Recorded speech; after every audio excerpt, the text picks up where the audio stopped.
नमस्कार दोस्तों, उम्मीद है आप लोग अच्छे से होंगे, आपकी सेहत अच्छी होगी। अगर आपने मेरे वीडियोस देखे हैं और देख रहे हैं और पसंद आ रहे हैं तो उन्हें लाइक करते रहिए और इस चैनल को सब्सक्राइब ज़रूर कर दीजिए ताकि भविष्य में और भी ज्ञानवर्धक वीडियोस आपके समक्ष आते रहें। दोस्तों, आज ये वीडियो बनाने का टॉपिक है, कई व्यूअर ने पूछा मुझसे कि मेरे पास एक स्ट्रॉन्ग एविडेंस है तो मैं क्वेश्चन के लिए जा रहा हूँ और क्या मेरी पिटीशन जो हाई कोर्ट में क्वैश हो सकती है अगर मेरे पास स्ट्रॉन्ग एविडेंस है 498 के अगेंस्ट की जो फाइल डाली गई है वो झूठी है या फिर तो ऐसे ग्राउंड्स में क्या मेरी पिटीशन जो है क्वैशिंग पिटीशन सक्सीड हो सकती है कि नहीं हो सकती है। तो कई क्वेश्चंस इससे मिलते जुलते अवेलेबल हैं। अगर आप मेरे मतलब जो वीडियोस के नीचे डिस्क्रिप्शन बॉक्स में लोगों ने कई प्रश्न पूछे हैं। तो देखिए दोस्तों, मैं यही बताना चाहूँगा कि जो 482 सीआरपीसी में जो भी पिटीशन डाली जाती है वो हाई कोर्ट के पास डिस्क्रिशनरी पावर होती है उसे क्वैश करने की। तो क्वैश करने में पहली चीज़ ये, क्योंकि सुप्रीम कोर्ट की जो जजमेंट्स आ चुकी हैं उसमें ये कह रखा है कि जो 482 482 सीआरपीसी की जो पिटीशन है उसे स्पेरिंगली यूज़ किया जाए, मीन्स बहुत रेयर केस में उसको क्वैश किया जाए। तो मैंने ये अपने पिछले वीडियो में बताया भी था, अगर कोई डायरेक्ट एलिगेशंस लगी हुई हैं तो फिर उसका स्कोप जो है बहुत मिनिमल हो जाता है, ना के बराबर। मैं नहीं कह रहा नहीं होता, ना के बराबर हो जाता है। हो सकता है कि हाई कोर्ट एरर भी कर सकती है, लेकिन फिर कल को वो अगर वो अलाउ भी कर देती है अगर पिटीशन, तो जो प्रोसिक्यूशन के पास पूरा राइट बनता है स्पेशल लीव पिटीशन फाइल करने का, हाई कोर्ट के ऑर्डर को चैलेंज करने का। तो ऐसे स्टेज पे कि अगर आपके पास एविडेंसेस हैं तो बेस्ट ऑप्शन यही होता है कि उसे ट्रायल पे आप उसे क्रॉस एग्जामिन करके आपने एविडेंसेस की स्टेज पे उसे लीड किए करें और वहीं से जो एविडेंसेस जो प्रोसिक्यूशन ने प्लांटेड किए हैं, जब फॉल्स एविडेंसेस लगा के उसे डिसप्रूव करें, तभी वहां से एक्विटल होने का स्कोप बनता है। अदरवाइज क्वैशिंग की स्टेज पे ऐसे पिटीशन को डालना वो हाई कोर्ट से करेगी, वे प्रीमेच्योर है, ये स्टेज अभी आई नहीं है।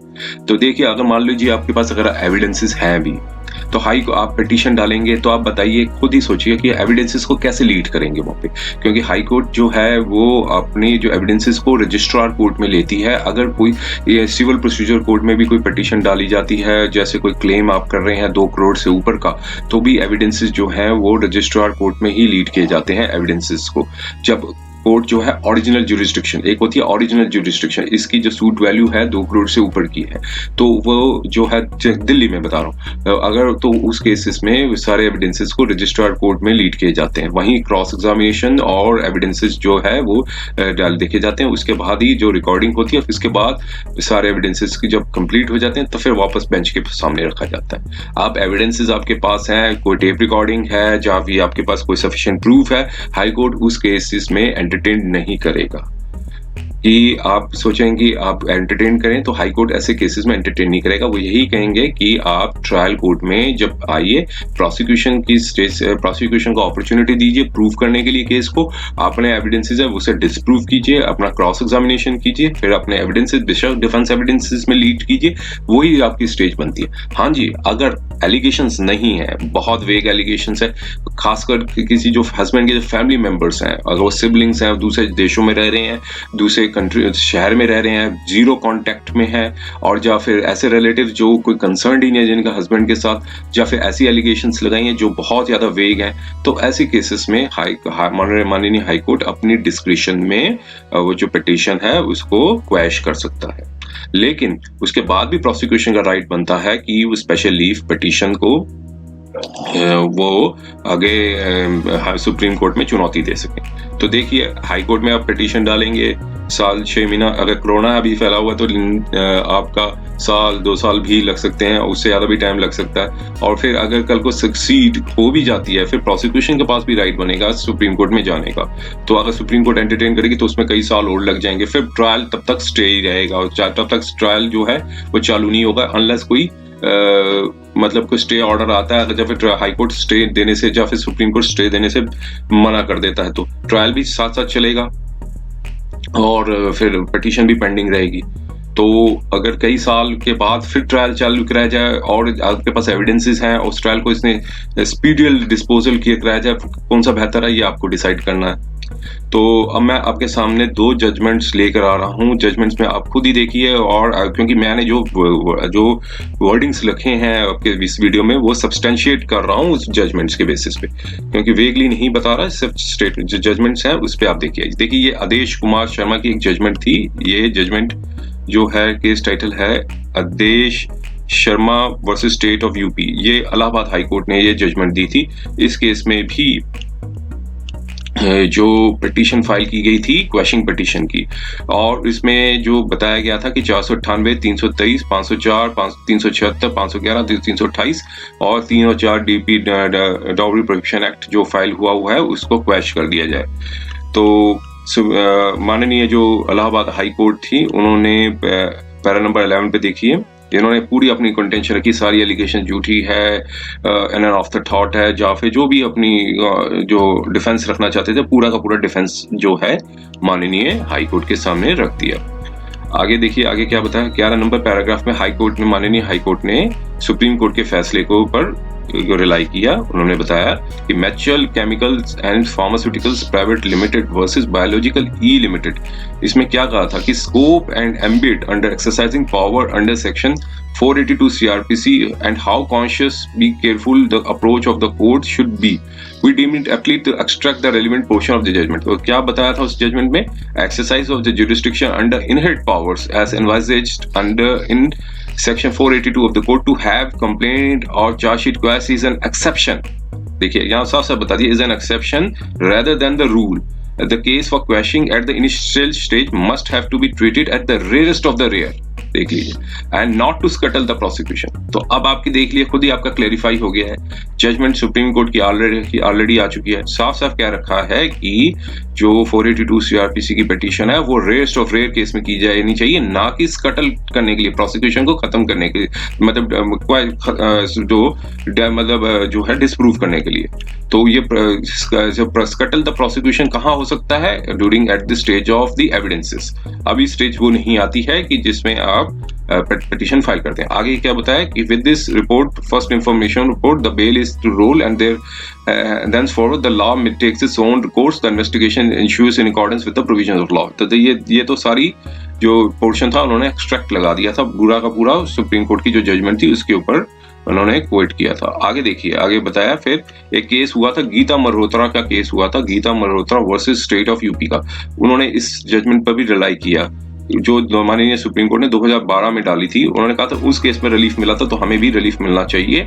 तो आगे देखिए आगे क्या कहा था माननीय इलाहाबाद हाई कोर्ट ने इसके ऊपर, देखिए, हाँ देखिए, the parties upon hearing the parties the council of the record I find the case are different from the facts of the Geeta Malhotra versus state of UP relied by the applicants. The applicant 3 to 5 are the real brothers sisters of the opposite party of number 2, where applicant number 1 and 2 are the uncle and aunt of the opposite party, and merely on the ground of being uncle in laws, devas and nanath, they are not take any advantage of the law taken down therein. तो देखिए यहाँ पर ये जो petition डाली गई थी तो इसमें बताया गया था यहाँ पर भी हस्बैंड नहीं थे शायद, लेकिन वो सिर्फ अंकल, आंट और हस्बैंड जो ननद और जो देवर थे उन्होंने पिटीशन डाली थी। तो उन्होंने कहा कि उस केस में, गीता मल्होत्रा के केस में, माननीय सुप्रीम कोर्ट ने रिलीफ दे दी थी सिबलिंग्स को। तो यहाँ पर भी इलाहाबाद हाईकोर्ट ने देने से मना कर दिया। क्यों मना कर दिया, आगे देखिए क्या लिखा है कि इट इज साफ साफ माननीय इलाहाबाद हाईकोर्ट ने कहा कि वो सिर्फ एडवांटेज नहीं ले सकते इस लॉ का, क्योंकि वो एक इन लॉज है,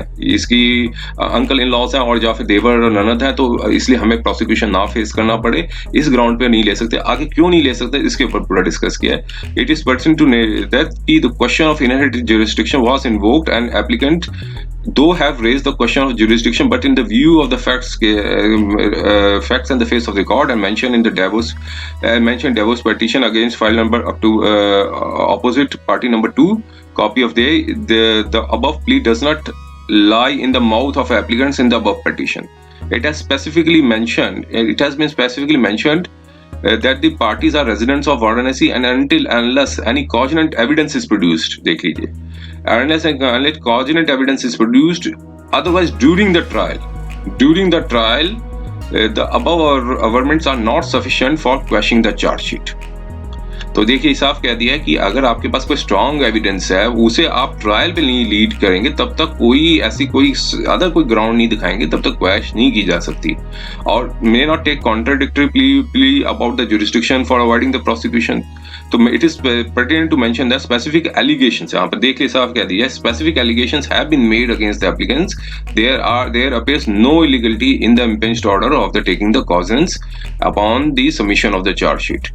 It will not be correct to say that impinged order of the cognizance is the bad for the warrant of the application by the mind by the magistrate। तो ये साफ था, फिर उन सबकी जो पिटीशन थी वो डिसमिस कर दी। डिटेल ऑर्डर डाला हुआ था, गीता मल्होत्रा की जजमेंट को भी कोट किया गया था, तो वो फैक्ट्स थे वो एप्लीकेबल नहीं माने कोर्ट ने, और माननीय कोर्ट ने, और इसे डिसमिस कर दिया क्योंकि स्पेसिफिक एलिगेशंस लगी थी। एविडेंसेस बेशक है आपके पास, उसे आप ट्रायल के स्टेज पे लीड कीजिए। सुदेश कुमार की ये जजमेंट थी, देखिए ये डोमेस्टिक वायलेंस के केस की थी, इसमें भी हस्बैंड की जो पिटीशन थी उसको डिसमिस, सॉरी ये दूसरी पिटीशन है, सुदेश गुप्ता की ये नहीं, ये दूसरा है, ये कॉपीराइट से रिलेटेड है, ये क्या जजमेंट एप्लीकेबल नहीं है। और ये देखिए ये श्रीमती सौम्या गुप्ता की थी। यहाँ माननीय इलाहाबाद हाई कोर्ट ने, सॉरी माननीय मध्य प्रदेश हाई कोर्ट ने पिटीशन को अलाउ कर दिया। क्यों अलाउ कर दिया, अब इसको भी देखिए साफ क्या यूज किया माननीय उच्चतम न्यायालय ने। उसमें यहाँ पे ये बताया कि स्पेसिफिक एलिगेशंस नहीं थी, ये नॉन हस्बैंड थे, हस्बैंड नहीं थे जिन्होंने पिटीशन डाली थी। अब कौन थे ये इसके डिटेल देखना पड़ेगा। तो यहाँ पर लेकिन किस ग्राउंड्स पे क्वैश की, तो यहाँ पर देखिए ये क्या बताया उन्होंने माननीय मध्य प्रदेश हाई कोर्ट ने। तो यहाँ बताया कि सब्सिक्वेंटली, बस इस पैराग्राफ पर डालते हैं, subsequently the statements were developed and statement recorded under section 161 and 165 of the CRPC omnibus and vague allegations are made against the applicants, and even this court has already found they are not reliable because of the material discrepancies. Under these circumstances, the court is of the considered opinion that the allegations made against the applicants are vague, omnibus and general, not warranting the prosecution of appellants. Thus, in the considered opinion of the court, unless specific allegation, देखिए यहाँ पर फिर बोलता है कि specific allegation is made against a near and a distant relative of the husband, he or she can't be prosecuted for the offence under section 498A. In the present case, there is no specific allegation against the applicants so as to compel them to face the trial. तो यहाँ पर देखिए Madhya Pradesh high court ने relief दे दी, क्योंकि इस ground पे कि देखिए 498, 323, 294, 506 के जो प्रोविजंस थे सबको क्वैश कर दिया। क्यों? क्योंकि जो एलिगेशंस थी वो स्पेसिफिक नहीं थी, डायरेक्ट एलिगेशंस नहीं थी। तो ऐसे केसेस में जो है वो रिलीफ मिलने का स्कोप बढ़ जाता है। अगर आपके पास एविडेंस, अब इससे कंक्लूजन ये निकल के आया कि अगर आपके पास एविडेंसेस हैं तो वो हाई कोर्ट में बेशक आपके पास राइट बनता है पिटीशन डालने का, आप अपना लीगल राइट रेमेडी यूज कीजिए अगर करना चाहते हैं। लेकिन सिर्फ इस ग्राउंड पे कि एविडेंसेस आपके पास है और आप उसको प्रोसिक्यूशन को स्केटल करना चाहते हैं ऐसे स्टेज पे, तो ऐसे केस में माननीय सुप्रीम कोर्ट का जो ऑर्डर आया हुआ है उस ग्राउंड्स पे कोर्ट जो है वो रिलीफ देने का स्कोप ना के बराबर है। दे भी सकती है लेकिन बहुत मिनिमल, मैं ये कहूंगा बहुत मिनिमल। लेकिन उसके बाद भी प्रोसिक्यूशन, अगर इस ग्राउंड पे आपको रिलीफ मिल जाता है तो प्रोसिक्यूशन का पास पूरा राइट बनेगा वो सुप्रीम कोर्ट में माननीय हाई कोर्ट के ऑर्डर को चैलेंज करें और जो है ऑर्डर को सेट असाइड भी कराया जा सकता है। क्योंकि अनलेस कोई क्वेश्चन ऑफ लॉ डिसाइड ना किया हो, क्योंकि क्वेश्चन ऑफ लॉ डिसाइड हो चुका है। अगर एलिगेशंस डायरेक्ट है आप बेशक तो फिर स्कोप जो है मिनिमल है, और अगर एलिगेशंस नहीं है, फिर से रिपीटेडली बता रहा हूँ, एलिगेशंस नहीं है, जब वेग एलिगेशंस है अगेंस्ट रिलेटिव्स या वो उन फैमिली मेंबर्स के जो जीरो कांटेक्ट में है, उनका स्कोप काफी ज्यादा हाई है। जरूरी नहीं उसमें 100% मिले, जुडिशियल डिस्क्रिशन है। जुडिशियल डिस्क्रिशन को हम किसी स्केल पे मेजर नहीं कर सकते हैं। उस जुडिशियल डिस्क्रिशन का क्या स्कोप रहता है, मतलब क्या इंटरप्रिटेशन निकालती है, ये कोर्ट को अपनी जुडिशियल डिस्क्रिशन में देखना है। अगर कोर्ट एक्सीड कर जाती है जुडिशियल डिस्क्रिशन पे तो दोनों पार्टीज का राइट बनता है उस जो ऑर्डर को, इम्पिंज्ड ऑर्डर हाई कोर्ट को चैलेंज करने का माननीय सुप्रीम कोर्ट के पास। तो जुडिशियल डिस्क्रिशन जो है वो एक रीजनेबली एक्सरसाइज करेगी कोई भी माननीय हाई कोर्ट हो। तो उम्मीद है सारे डाउट्स आप लोगों के क्लियर हो गए होंगे। और इसके अलावा भी अगर कुछ पूछना चाहते हैं तो आप डिस्क्रिप्शन बॉक्स में जो कमेंट्स बॉक्स में आप लिखिए, और जो भी क्वेश्चन होंगे मैं उसका जवाब देने की कोशिश करूंगा। और समय देने के लिए, अगर ये वीडियो पसंद आया है तो कृपया से लाइक कर दीजिए और इस चैनल को सब्सक्राइब जरूर कर दीजिए और मैक्सिमम स्प्रेड कराइए, ताकि फेक जो प्रचार चल रहा है, मिसलीड कर रहे हैं लोग एक दूसरे को, खासकर कई जो चैनल्स बने हुए हैं, उससे थोड़ा सा बचा जा सके। और व्यूअर्स और सब्सक्राइबर्स बहुत ज़्यादा नहीं है इस चैनल में, तो आप प्लीज़ इनको सब्सक्राइब कीजिए, मैक्सिमम सर्कुलेट कीजिए, ताकि जो भी जो ट्रुथ है वो सामने आया जा सके। तो उम्मीद है ये वीडियो पसंद आया होगा, और इस चैनल को सब्सक्राइब जरूर कर दीजिएगा। और समय देने के लिए बहुत बहुत धन्यवाद।